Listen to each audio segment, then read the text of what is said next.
like. Right. That makes us absent-minded. Oh, but moving on from that pun, recorded for posterity. Got a little word test for you here. Let's see how well you know English. Bow. Or bow. Oh. Which is it? Either one. We don't know. Either one. All right. Either one. Let's try something a little bit harder. For a unit. Record. Record. Or record. Record. Or record.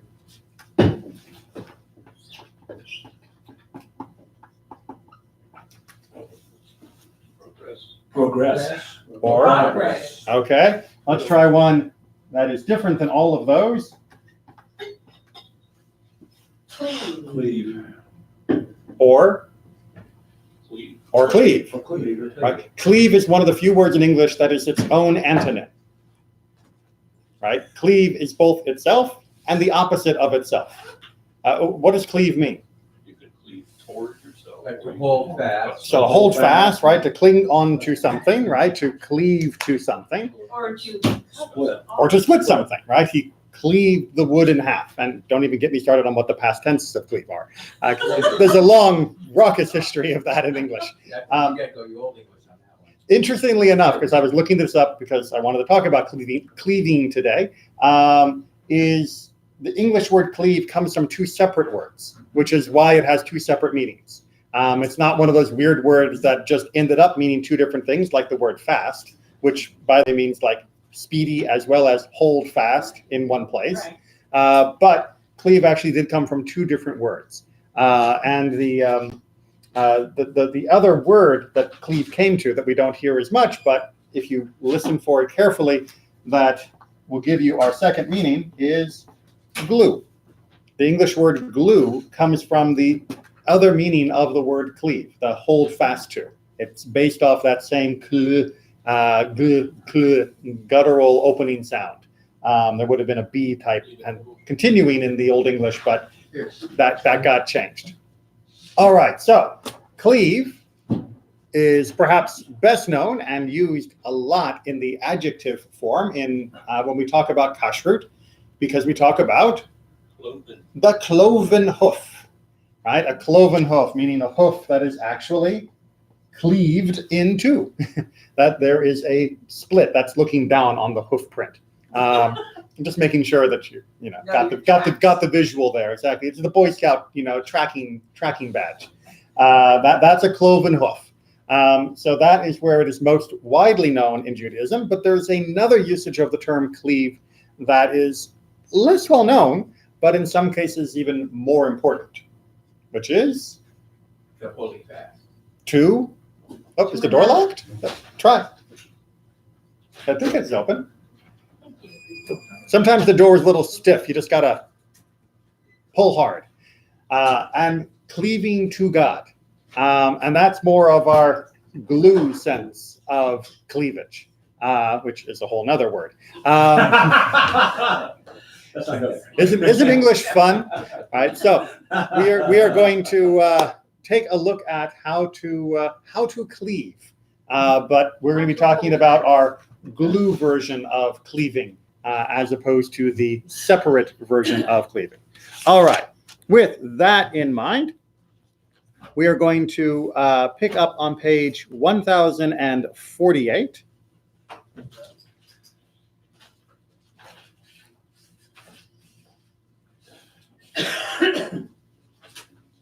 And we're going to pick up, we're in chapter 10, by the way, if you are in a different copy of the Chumash, of the Torah, Deuteronomy 10, and we're going to pick up at verse 12. We're in Parashat Eikev, by the way, for those who are also looking for the parasha name. Good. I need a volunteer since our usual volunteer is still out of town. And now, O Israel, what does the Lord your God demand of you? Only this, to revere the Lord your God, to walk only in his paths, to love him, and to serve the Lord your God with all your heart and all your soul, keeping the Lord's commandments and laws, which I enjoin upon you today for your good. All right, so this should sound quite familiar. God, through Moses, is repeating a great many of the exhortations about how we are to keep our faith.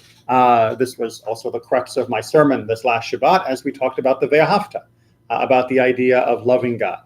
Both and loving and obedience go hand in hand. They are complementary, but still also both different emotions, and both are needed. And obedience without love is hollow, and love without obedience is kind of superficial.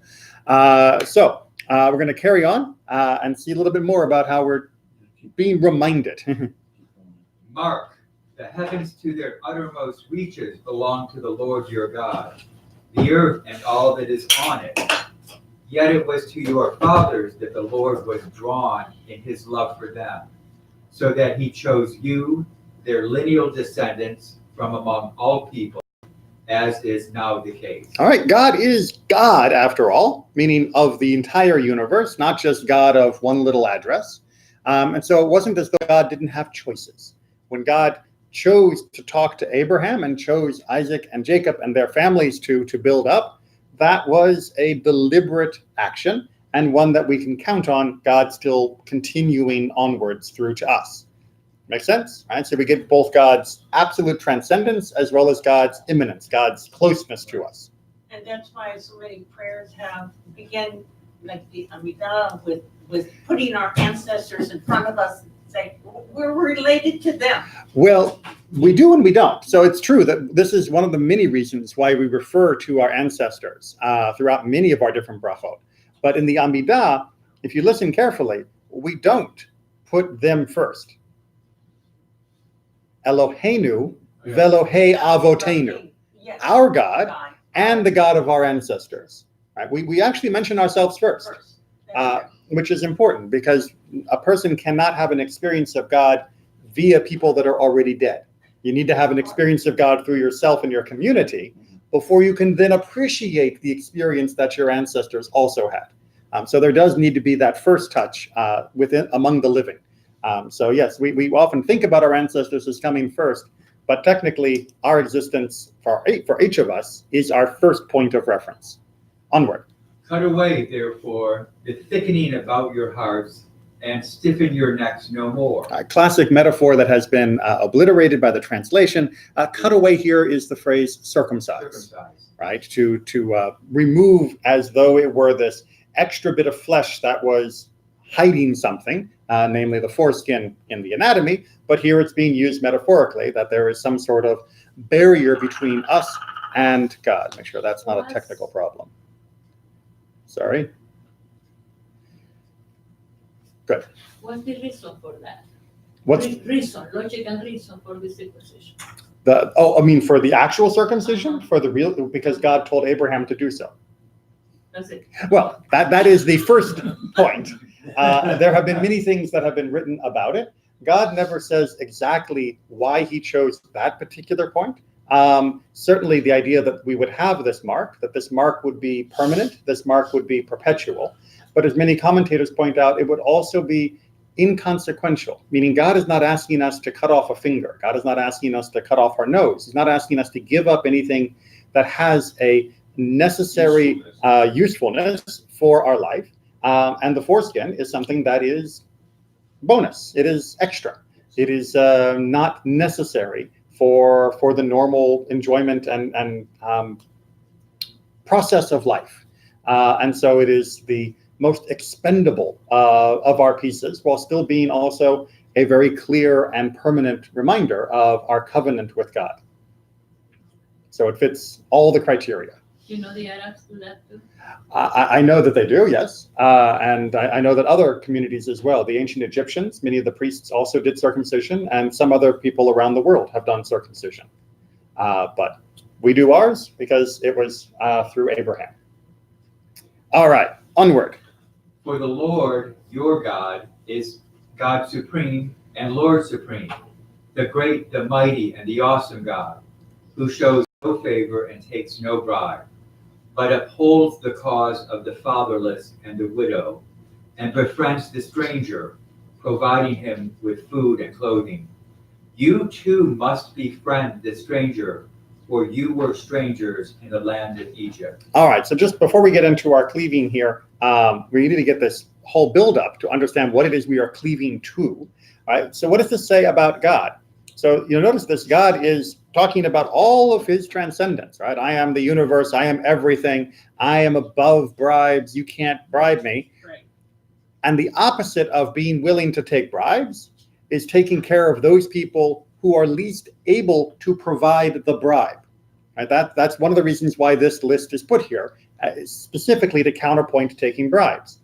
Right? Because normally people would help those who could help them. Right? Sure, I'll help you, but I want 10%, or I want 100 shekels, or I want this, that, or the other. And in that kind of a system, the people who suffer the most are the people who can't pony up the cash. So God is specifically listing those people who are most vulnerable. And then he makes this beautiful segue, because after all, God is beautiful, that he knows we, although we should, are not likely to be morally moved the same way God is. We are going to be looking out for ourselves. And so God appeals not to our higher sense of justice, but to our own sense of empathy, that we have gone through the experience of being a stranger, and therefore we should not abuse the stranger as well, but should instead take care of them. Question, comment? Okay. Is reflected in our immigration policy.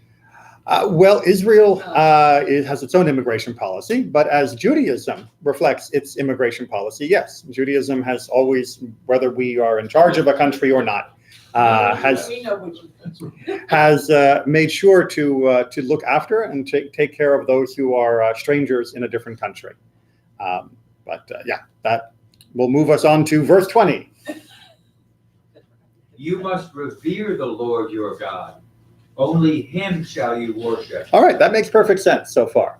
Right, everything we've just said since verse 12 to this point is God is amazing, God is awesome, God helped our ancestors, God helps us, God helps everybody, no matter how powerless they are. Of course, I am going to revere that. Right, this is the most reverential thing I could imagine, the most awe-inspiring thing I could imagine. And of course, therefore, I would worship only God, and I'm not going to muddy the water with some other, sticks and stones or suns and moons or invented other deities. Onward. To him shall you hold fast, and by his name shall you swear. All right, so by his name you shall swear. This was a sign in the ancient world. By swearing by a god, you were assigning them authority. Right? So if I swear by some made-up god, I am saying, I believe this God has the power to punish me if I break my oath. So to only swear by God's name is to say there is nothing else out there that could hold me accountable. Only God can hold a person accountable because only God is God. But what is this hold fast, or in, I believe, better English, cleaving?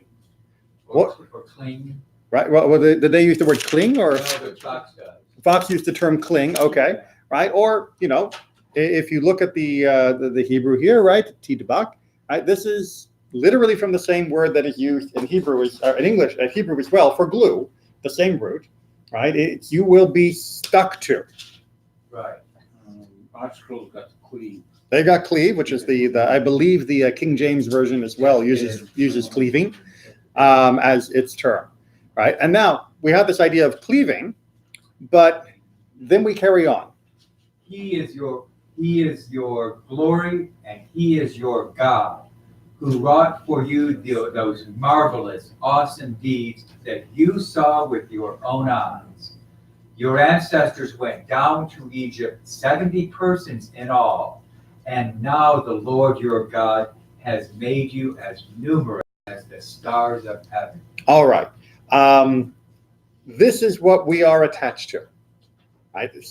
Sandwiched within all of these explanations of God's greatness and what we can see with our own eyes is this idea that we are supposed to attach ourselves to God. But what does that mean? Right? I understand what it means to worship God. I understand what it means to swear by God. What does it mean to cleave to God? Right? We got the whole obedience thing, but what does it mean to cleave? This seems to be an additional verb, and verbs mean something. Two things come to mind for me. One is about having a personal relationship with God. And the second is imitating the attributes of God as it's outlined in one of the margins of the Siddur. Just as God clothed Adam and Eve, so we should clothe the naked, just as he buried the, we should bury the dead, just as he buried Moses, just as he provided food. So it's still fulfilling those attributes. If we cleave, that's how I see it. So the idea of imitate is indeed a classic Jewish response, that we do like God, and that allows us to cleave to God. And this is taking the verse immediately prior, where it says, just as God takes care of the stranger, you should take care of the stranger, as sort of being the springboard of what does this cleaving mean. Since that's the only really undefined part of this verse, it must mean like that stuff we just did in the previous verse of doing the same kind of good things that God does. That must be what cleaving is. It's an imitating. The other idea is a little bit fuzzier, the question of relationship. But try to put cleave into other contexts. We can get rid of the hooves. Right? If I were to say I cleave to my wife, or I cleave to my country, or I cleave to my sports team. The traditional Anglican Book of Common Prayer, which goes with the King James Bible, uses the word cleave throughout the marriage ceremony. Right? You shall cleave unto each other. So that part of the intimate part of the relationship meaning is used there. What does that mean? But what is it? I mean, I understand that it gets used in some of the classical English texts, but the problem with translations, cleave, hold fast to, cling to, is if we don't use them in our regular language, then the translation isn't translating anything. It's simply giving us another nebulous term that we need to unpack. So unpack it we will, and we're going to see some very different attempts to understand what this cleaving In this can mean. context, what's the tikavah, the word here in verse 20? What's the Hebrew meaning of it? This can be shortlist. Well, it can mean cleave in the English sense, okay. and it can mean to stick to adhere to affix oneself to, so that it is, permanently attached. It comes from the word glue. Glue, exactly. Yeah. Well, and the basic root will give us both this word as well as the word for glue. Right. So yes, it's all about, your adhesive. But what does it mean to adhere to God? How does that look? What does that actually mean? It's great poetry, but if there's no substantive meaning behind it, then what are we doing? So let's look at some of our commentators. We'll hopefully come up with our own ideas as we go, and we'll see what we got. So first, we're going to start off with Ibn Ezra, who tries to break down this whole verse piece by piece by piece to tell us what each component means. Revere the Lord your God. That means do not transgress the negative mitzvot. And serve him. So that's his translation for worship, because the word for service, right, avodah, can mean to serve, and it can mean to worship. That's one of the great ambiguities in Hebrew. It's just how the Hebrew itself can be read. So he's taking service to God, not as being worshiping exclusively in what we might consider a classic worship scenario, but instead he translates it to mean in the positive mitzvot, right? So revere means you don't break any of the commandments. To worship or serve means you do all of the positive commandments. Carry on. And to cleave to him, meaning in the heart. All right, so we're going back to this emotional idea again. Maybe that doesn't get us much closer. And then? And swear by his name in the mouth when it is explicit. All right, so that when you're actually making an oath, you use God's name and no other substitute. That's what an oath is. All right, so it seems simple, except we're still stuck with cleaving as being the one thing which doesn't have a practical application. All right, I've got don't transgress, I've got doing, I've got swearing in my mouth, but what am I doing with my heart? How does that look? How does that even feel if you're going to tell me it's an emotion? All right, so Sifrei, early collection of Midrash, let's see what they do. Torah is stressing that just as one must take care that a coin not be lost, so one take care that learning not be lost. All right, so the idea here is cleaving to God means to approach God through the study of Torah with as much fidelity as you would show to your own money.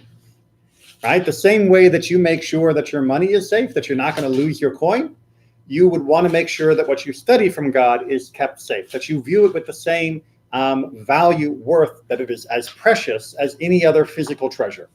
That's the emotion, says Sifrei, that cleaving means. So it's the antonym, the opposite of the forgetting, which we're warned about with this parasha. Exactly. So the opposite of forgetting would be clean. Right. So, but it's not just remember, it is the emotion that inspires the correct remembrance. Right? I am emotionally invested in what I have learned from God, in the Torah in the broad sense, and therefore I will guard it to make sure I don't lose it. Because remembering something doesn't just mean I didn't forget. Remembering something can be an active verb, meaning I have taken steps to ensure I don't forget because it's too important to me to let go. Right? So that's how Sifrei is trying to define this cleaving. It's cleaving to the Torah. You're cleaving to your knowledge of God through the Torah. You're actively protecting it. And then they go on to explain. And thus it is written in Proverbs, if you search for it, Torah, like silver, just as it is difficult to acquire silver, so it is difficult to acquire words of Torah. Right. Don't be surprised that learning Torah is a challenge, right? Which is why we come and study together. We don't just sit home and read, because we need that extra effort to learn more of it. Whether we're using commentaries or in-person discussion, we need more. And the same thing goes for cash. Onward. But perhaps just as it is difficult to lose silver, so it is difficult to lose Torah. In context, when they're talking about losing silver here, they're talking about the silver itself being damaged through no fault of your own, right? The coins don't just break. Coins don't just leave. But as we're going to see, they're going to compare Torah as something that can be damaged just by slight negligence, not by, really just throwing your money in the wind. It is therefore written in Job, gold and fine glass cannot be compared to it. Torah is as difficult to acquire as gold and as easy to lose as glass. Right, so breakage. It's breakage. Right, you can learn all the Torah you want, but if you're not careful, you will break. And they don't just mean break the commandments, because yes, that is something that does happen, which is why we have Yom Kippur to help restore ourselves, as well as just tshuva, repentance in general. But what they're talking about is just memory. You could have learned a wonderful piece of Torah, and if you don't review it, if you don't apply it, if you don't recall it from time to time, you'll forget that you ever learned it. And that's as good as broken. It's simply gone. It's no longer available for your use. Good? Good. All right. Sifrei has another way of what cleaving means, this emotion of cleaving. If you say, I shall learn this challenging section and leave this simple one, it is therefore written, for it is not an empty thing from you.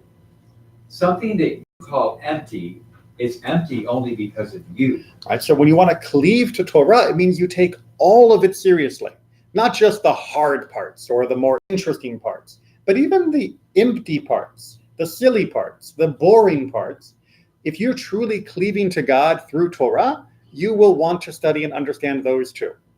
Right? It's just like if you were to imagine you were stationed abroad during a wartime or for a job, and you were writing letters back and forth to your beloved, you are going to pore over every word over and over and over until the next letter comes, because that's all you've got from them. You're not going to say, oh, well, this part where they're talking about their cat, that's not important. Right? You're going to want and cherish each of those words. And so too for Torah. If we cleave to God, if we have this deep, passionate relationship with God, we want to understand all the stuff in the Torah, not just the good parts. Make sense? All right. And Or HaChaim sort of rounds this out. Moses may have also had in mind to reassure the Israelites that if they indeed observe the fences with the same determination as the biblical injunctions, then God would ensure that they would be able to observe all biblical commandments. Failure to take the fences seriously would result in their observance of the biblical commandments becoming slipshod. The classic example is that he who conscientiously observes the Sabbath already a few minutes prior to sunset will be helped to observe the Sabbath in all its ramifications. He who waits with beginning the Sabbath until the last possible minute may find himself violating even biblical aspects of the Sabbath legislation. All right, so if you're going to cleave to God and to God's Torah, then that means you're going to be very protective of it. You're going to be so protective that you will embrace and even appreciate the fences that the rabbis have erected for us that may not be the literal limit of what God has asked us to do, but it provides a welcome buffer. Again, if your attitude is right, a welcome buffer to prevent accidentally tripping over one of the real limits that are there in the Torah. And Shabbat is the classic example, right? If I wait until exactly when Shabbat is set to begin and my match breaks, and now I have to run around the house, find another match, and by the time I find it and I strike it, I didn't even notice that extra minute had gone by, and now it really is Shabbat, and I've just broken Shabbat, right? But if I'm striking my match 18 minutes before the appropriate time, and the match breaks, I've got plenty of time to find a spare. And when I find it, I'm not going to be breaking any of the rules when I get 15 minutes before sundown. So that is what he's talking about. And again, this is really coming back to this whole relationship idea that cleaving to God is wanting to embrace God so passionately that we take every word of the Torah seriously. We protect it so we don't learn anything. We are willing to do the effort to earn Torah just like we would want to earn money. And we are even willing to make an extra protection that we wouldn't want to step over the barrier. Again, very emotional, very much like any good relationship as well. We take each other seriously, we are careful about each other, and we're even willing to be a little more careful than necessary to protect that good relationship. I would think that if, in your first analogy there, if you're in a hurry and you want to light Shabbos candles and for some reason the light went out or the match broke or the last one in the box or something like that, and Shabbat crept up on you, go, oh God, what am I supposed to do? People are going to say, well, your intentions are absolutely honorable. Go ahead and do it anyway.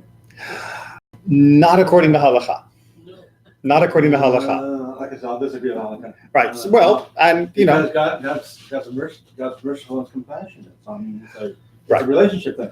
Oh, God is merciful and compassionate, which is why God would say your intentions are admirable, but better for you not to light the candles at all than to light the candles and break the commandment of having fire on Shabbat.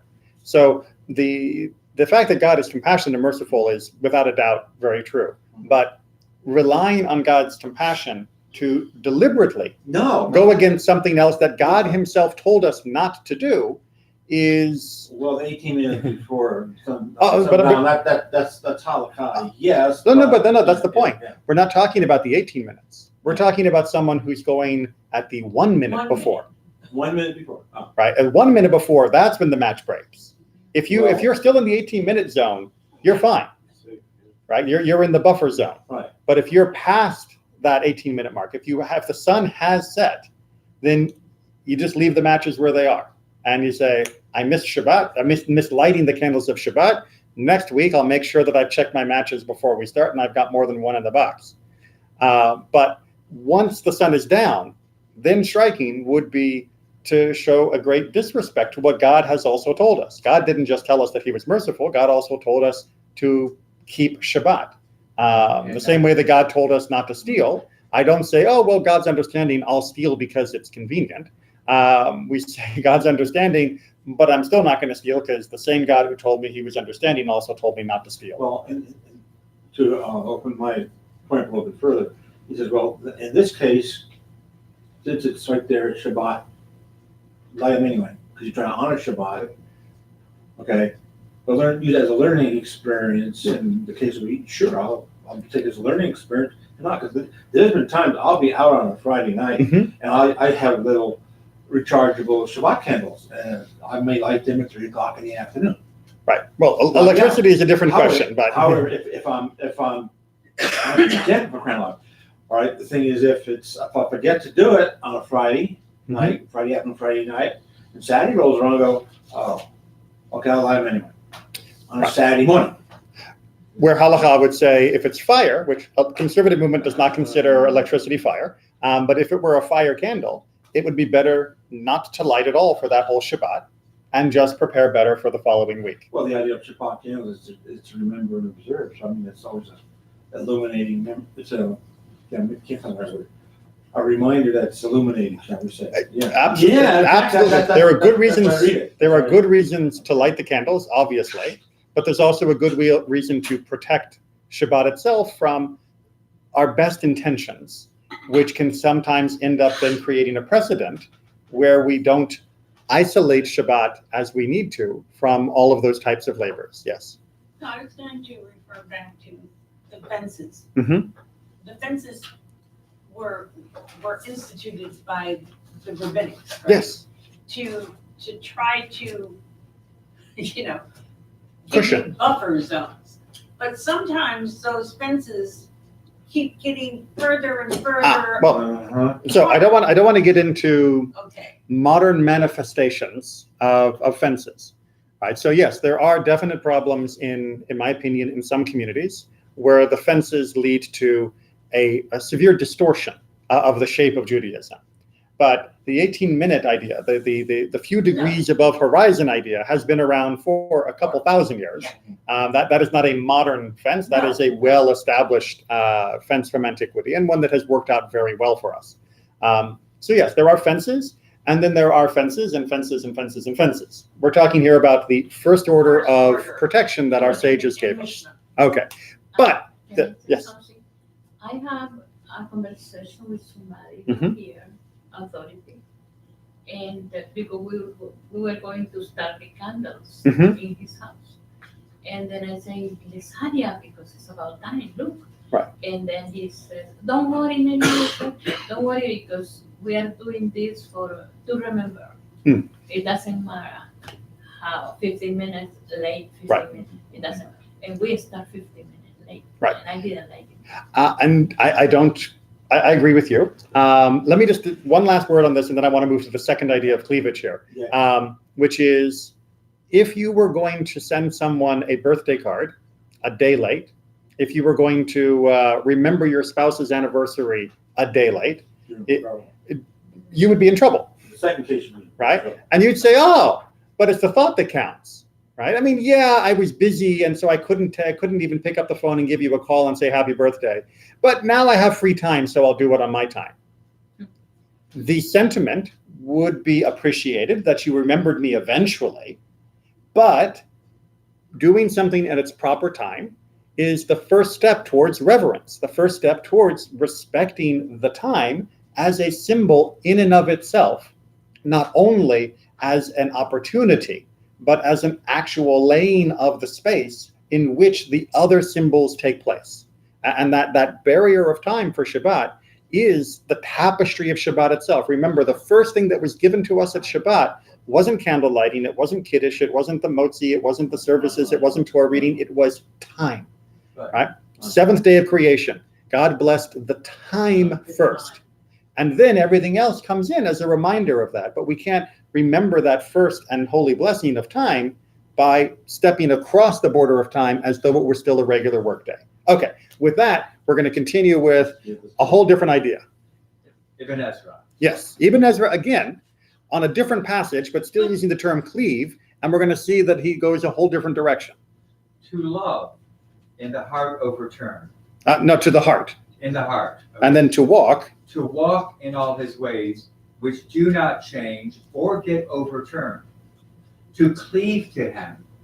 In the end, this is a great secret. All right, so what happened to just cleaving was in the heart, right? Well, here he's taking these as a sequential idea, right? We love God in our heart. We walk in his ways, meaning we follow his paths, which don't change. And therefore we end up cleaving, which is something that's happening in quote at the end. And this is a secret. I'm not going to explain it further. Well, don't worry, we are going to explain it further, but Ibn Ezra was reluctant to explain this further. So let's see a little bit more what Ibn Kasbi tries to unpack of what maybe Ibn Ezra was talking about here.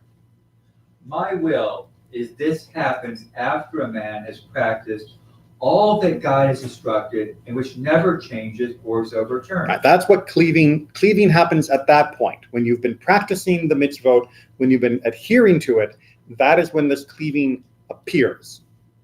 And his knowledge needs to be greater than his deeds.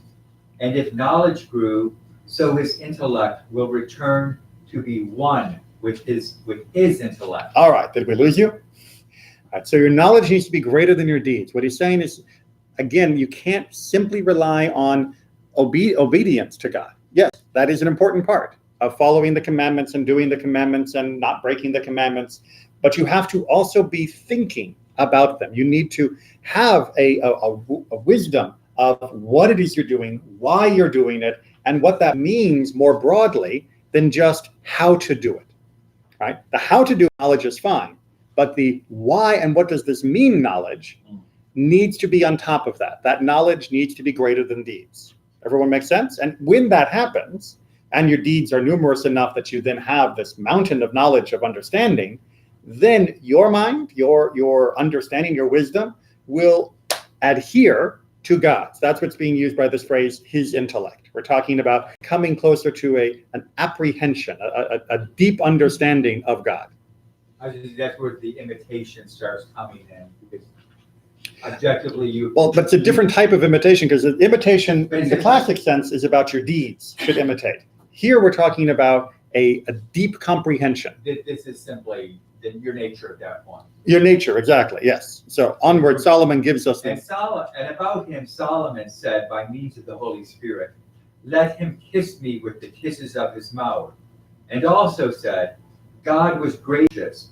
This is the kiss of the intellect, which is the real kiss and not kiss the lips. Right. You think kissing is great when you do it with your lips? The real kiss, the ideal kiss, is the kiss of the mind, right? The kiss of the understanding, of the wisdom. That is the real kiss. And it's important to always remember that when Judaism talks about the intellect or mind, they're not talking about a purely cerebral, modern, Vulcan idea of some abstract logic. We're talking about a full body knowing experience. Only for the purpose of lovers is the kiss in the mouth. So he spoke by way of analogy, and it's a great secret. This is his intent. How could a body cleave to God? For there is no power in the body. This is a great matter. And how is he cleaved to? Thus he called it a secret. All right, so I can't cleave to God the way I cleave to a person. I can't hug God, literally, but I can hug God intellectually and wisdom, comprehension, apprehension, all of those other ways of knowing. All right, and then Ramban is going to try and unpack this even further for us of what we're really looking for at this experience. The verse warns man not to worship God and a being beside him.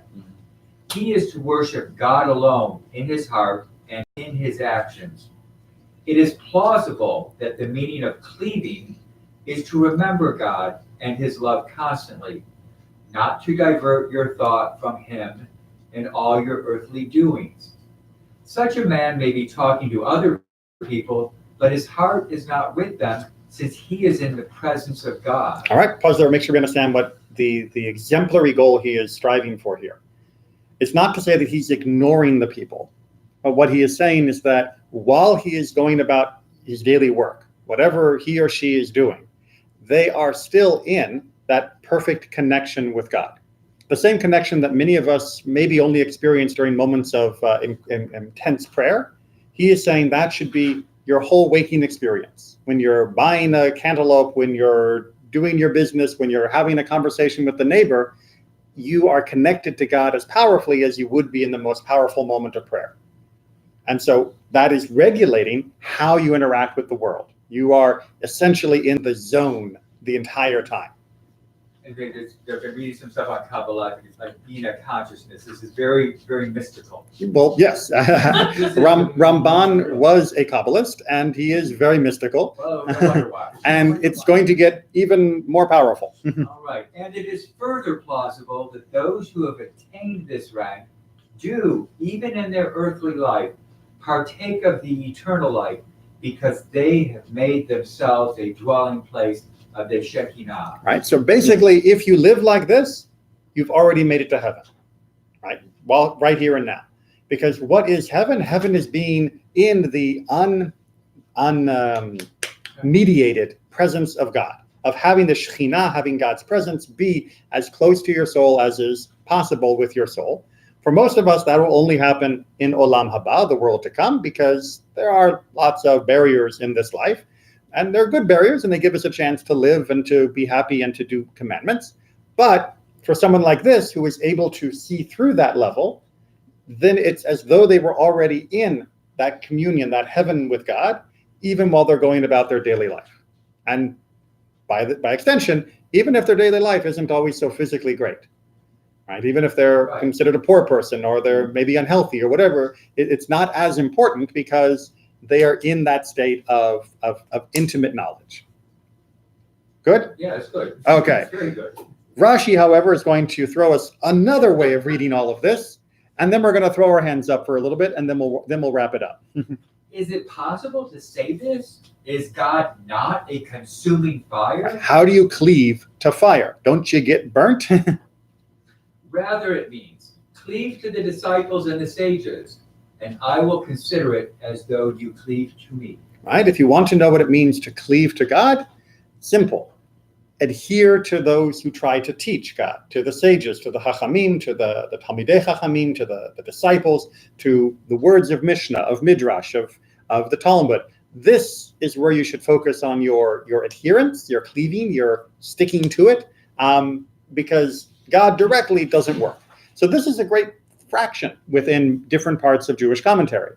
Some people saying you cleave to God by cleaving to the Torah, by cleaving to those who teach Torah, by cleaving to the words of Torah, and others who say, no, you cleave to God by doing Torah, and then coming into almost this ecstatic state of comprehension that allows the whole world to transform into heaven before your eyes, no matter what the world around you looks like. And these are competing concepts of what we should set up for ourselves as a goal. But I thought you would appreciate from Shadal a little bit of the frustration that comes with all of these types of interpretations. So, And what is especially wondrous in my, what is especially Yes, what wondrous is? in my eyes is the small number of those who seek Peshat. all right, Peshat is the Hebrew word for the simple or straightforward interpretation of the Torah. We might also call it the surface meaning, right? What's that? Part of the four levels, exactly, of interpretation. And he's complaining that a lot of people don't seem interested in Peshat. They don't seem interested in the surface level. Remember, we've just spent the last 40 minutes going deeper and deeper and deeper. And I'm not entirely sure we understand what the word cleave means on its surface level. So keep going. The small number of those who seek Peshat, among the many great sages who arise in the congregation of our nation after the closing of the Talmud. And even more than this, I am astonished when I see that even the sages who cleaved to Peshat did not cleave to it completely, such that they did not divert from it many times. So he's like, but there are some commentators who did say, I'm going to only write Peshat. But when you read their commentaries, they're constantly going off into other deeper interpretations that are not connected to the surface level of the text. And this guy is complaining about that. I just want to know what it says. Just tell me what it means. And well, and so we're going to work this out. Yeah. Behold Rashi, the head of the Tashanim, the commentators, in many places distances himself from the Peshat to go in the way of Darash and Agadah. Right. So Darash is more of the additional meaning comprehension, and Agadah is like the full-on philosophy or looking at things from a more abstract point of view entirely. Right. So we've got Rashi going to these other states. Now we can look back at the Rashi we just read. Is Rashi, who's using a midrash here, being Peshat, or is he being Drash when he says that to cleave to God is to cleave to the sages?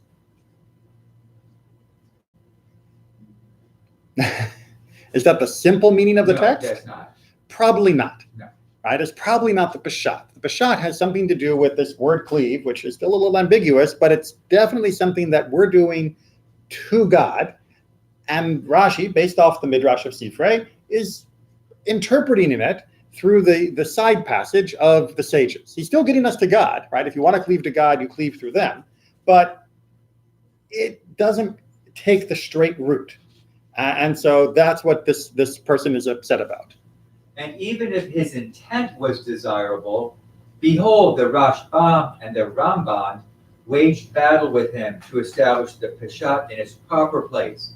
And they themselves, though their words are sweeter than honey, behold, their words only come on Chumash, but not on the rest of the biblical books. Right? Because Rashbam, who was Rashi's grandson, and Ramban, who we read a little bit of earlier, not doing Peshat, I should point out, both of them made commentaries on the Torah as well after Rashi, and both of them did, in many cases, try to be more Peshat than Rashi was, but both of them also only wrote extensive commentaries on the Torah. They didn't write it on Joshua, Judges, Chronicles, Ezekiel, or any of the other passages of the Bible. They only wrote it on the first 5 books. Well, it's a lot of work. So they only wrote the commentary on the Torah itself. So he's at a loss. And the guest replies. And the guest replied to me and said, you have spoken correctly.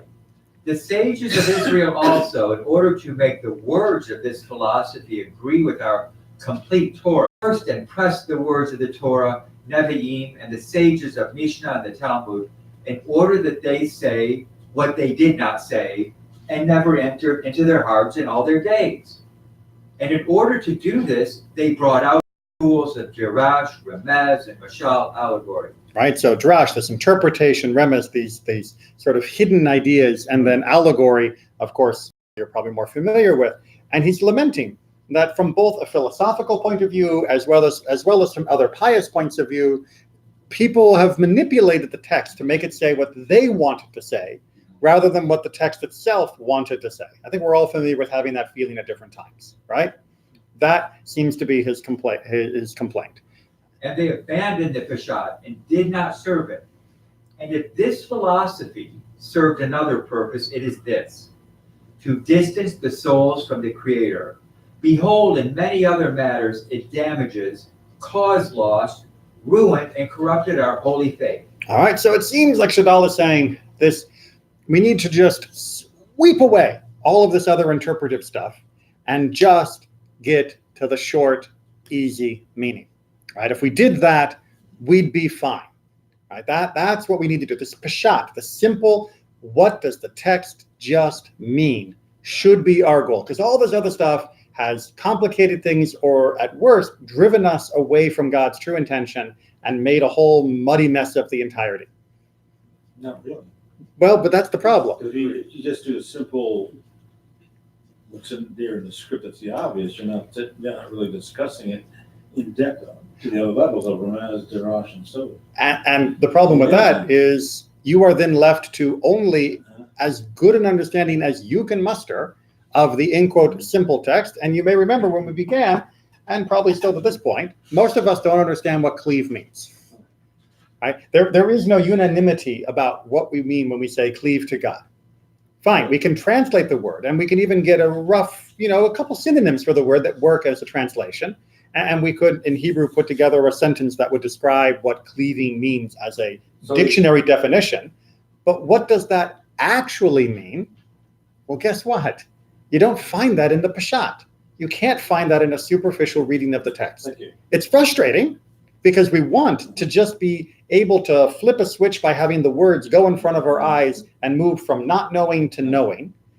But it doesn't work like that. Physically, our brains don't work like that. Emotionally and spiritually, our bodies and souls don't work like that. But use the word cleave as an example. The definition of the right answer for it is this typical answer that Jews give: is It depends. Absolutely. It depends. And it can mean multiple things. Oh, yeah. And- the above. And All the multiple above. things can also all be true, even if each person is interpreting it a little bit differently, as long as the Exactly. interpretation is within the truth of the entirety of the Torah, Yes, it can work. yes. Right? A classic example of how this can go completely wrong is when people read, like we did, the commandment, "Thou shalt not kill." That's not the word. Right? Well, it is kind of. Kind of. Kill is indeed one of the translations for that word. Murder is another translation for that word. But exactly how to define the borders of that word Uh-huh. takes more than the word. That is to say, to interpret, you need more than simply the word itself or even the sentence itself.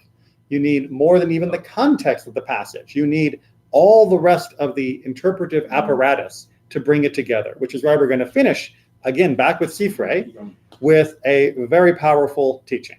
The expounders of metaphor say, do you wish to recognize the one who spoke and brought the world into being? Learn Agadah. For if you do so, you will come to recognize the Holy One, blessed be He, and cleave to His ways. Right? No one ever cleaved to God in a real sense of that word by just finding out what the rules were and then obeying them. Right? Just someone who goes through life mechanically, a robot programmed to perform Torah upon command, is not cleaving to God.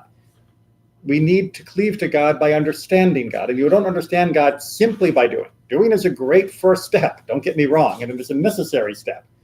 But you need to then focus and push towards understanding, comprehension, relationship, knowledge, all of these other things that we've been talking about in these interpretations. It's not which one is right and which one is wrong. They are all correct. And that's why we need to keep that push. You have to understand the Peshat. Shadal is right about that. And people who bypass it are missing the boat, and they don't even pretend to try and figure it out. But you also need to go past it. You can't stop with just the simple meaning, or else you'll be left with a impoverished understanding and no real connection to God. Good? You find yourself in an intellectual desert.